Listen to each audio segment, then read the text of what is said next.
Joining me now from Tel Aviv, NBC's Raf Sanchez, also with us. Richard Haass, President Emeritus of the Council on Foreign Relations. Raf, first to you in Israel. Tell us more about that call between President Biden and the Prime Minister and what Netanyahu said today. Yeah, Andrew, you really have an American president and an Israeli prime minister at this point on a diplomatic collision course. The president telling Netanyahu during that call yesterday that going into Rafah in a major ground offensive would be a mistake. He says that there are alternative ways for Israel to achieve its objective of destroying Hamas without going into Rafah in a full-scale way. A couple of hours ago, Prime Minister Netanyahu, appearing in front of an Israeli parliamentary committee, says there is no alternative but to go into Rafah with ground forces. He says if Israel does not destroy those remaining Hamas battalions in Rafah, then it will lose this war that it has been fighting in 5 months since October 7th. So the next step here is this delegation of Israeli military, intelligence, humanitarian officials heading to Washington, potentially as early as this week, an Israeli official tells me. They say they're going to hear out the Biden administration's concerns. They will see if there is some kind of compromise that can be reached between the U.S. and Israel. And after that, potentially in terms of off-ramps here, the only thing that Netanyahu has indicated will stop an attack on Rafah is if there is some kind of breakthrough at these ceasefire negotiations, which are ongoing right now in Qatar. Andrea. And Richard, this is unusual. We don't usually see, certainly not in years, have we seen anything this contentious between an American president and an Israeli prime minister. And it's in wartime. Israel is at odds with other leaders around the world. The U.S. has been coming to Israel's defense at the UN in a very, it's not been an easy task to defend Israel for this administration, but they've been holding firm to it. But the president is kind of walking a tightrope, is he not? Between wanting to criticize Israel but not wanting to go too far, and he has not conditioned aid. No, you're exactly right. He's been trying to thread a needle, but so far it hasn't really worked. The sense is that he's been showing considerable restraint, but the Israelis have not essentially been taking it on board. And I think the president would prefer not to condition aid, but my guess is he would do it if the Israeli quote-unquote offensive in Rafah turned out to be really large, using a lot of aerial bombardment. Excuse me, my prediction is at the end of the day, the Israelis will dial down what it is they do there. They will use ground forces, probably a lot of small units, sort of tactical special forces and the like. And I think you'll come up with a compromise that both the United States and Israel can live with. And Richard, just to follow up on that, the president is being criticized from his progressive left, strongly criticized.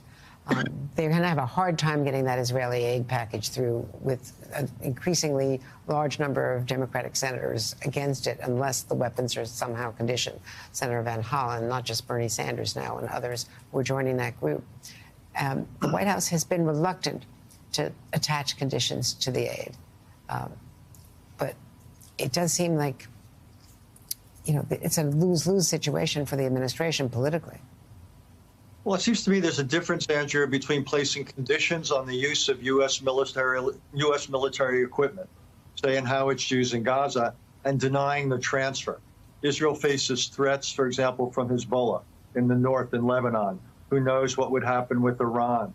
So my guess is the administration will be loath to deny transfer, but would basically want to focus its efforts with Israel on how it's used to avoid civilian casualties. They'll want to link it to the provision of humanitarian aid.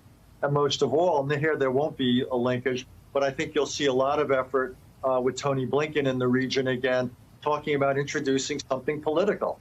The Israelis keep talking about destroying Hamas, but in order to sideline Hamas, you don't just do it with bombs. You've got to do it with diplomacy, and you've got to show there's an alternative path for Palestinians to realize at least some of their legitimate political goals. And so far, at least, I do not see the Israelis willing to introduce that.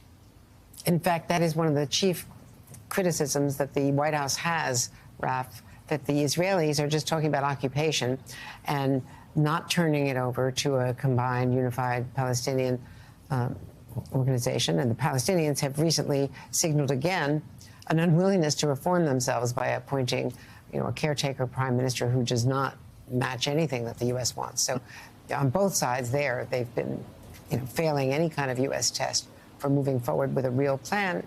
And the Secretary of State thinks he has a plan from the Arabs to move in, rebuild, help secure it, and the long-term economic benefits and peace benefits for Israel as well from the Arabs.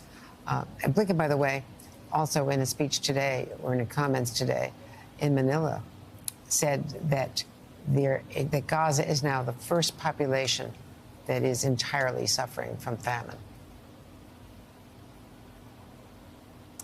Yeah, Andrew, you heard Jake Sullivan saying yesterday at the White House podium that they have not heard from Israel a coherent plan to win the peace in Gaza. You have heard the administration say repeatedly that they believe, that the Gulf Arab allies believe, that the Palestinian Authority is the only entity that can administer Gaza after this war. It's the only authority with the capacity to do so, with some shreds of credibility to do so. And yet that is not something that Prime Minister Netanyahu nor his far-right government will agree to.